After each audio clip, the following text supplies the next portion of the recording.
the question of timing came up and then the cost.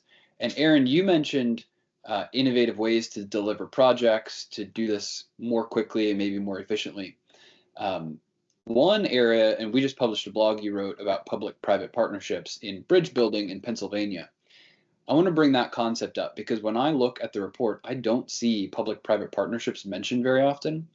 I looked through the report, didn't see very many, so I keyword searched the entire 220-page report, and I found maybe 6 or 8 references to P3s or public-private partnerships, and a number of references, maybe 20 or so, to just the idea of partnering, partnerships. And so I would just want to draw out what is the role of public-private partnerships and alternative delivery methods in time and cost savings? And is that the solution for every one of these, or is it really these work well with P3s, these don't?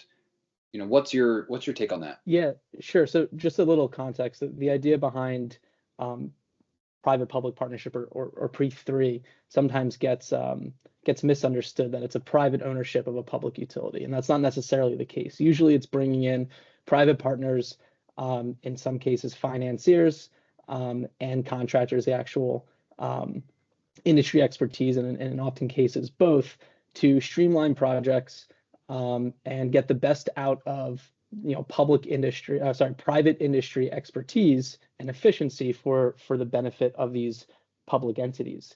From a financing point, it's basically a cash flow game from the public entity. They're able to spread the cost of both the construction and the maintenance over the duration of that maintenance contract or that asset lifetime.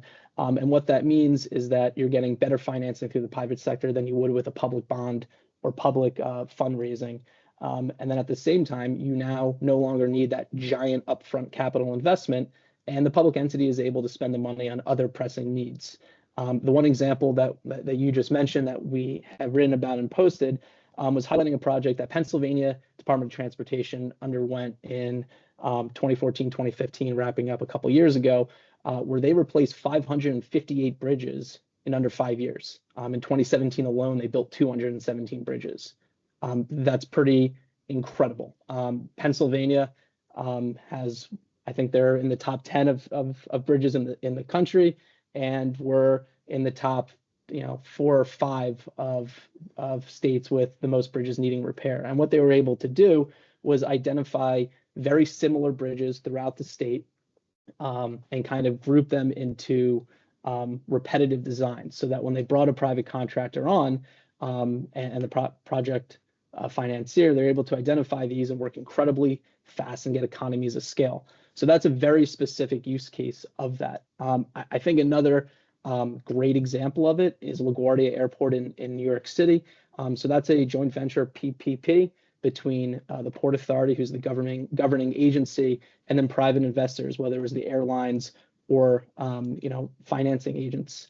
And they were able to completely rebuild that airport, and it went from, I'm not sure if you guys have traveled to New York, it went from being a blight on the city to being one of the best airports in the country.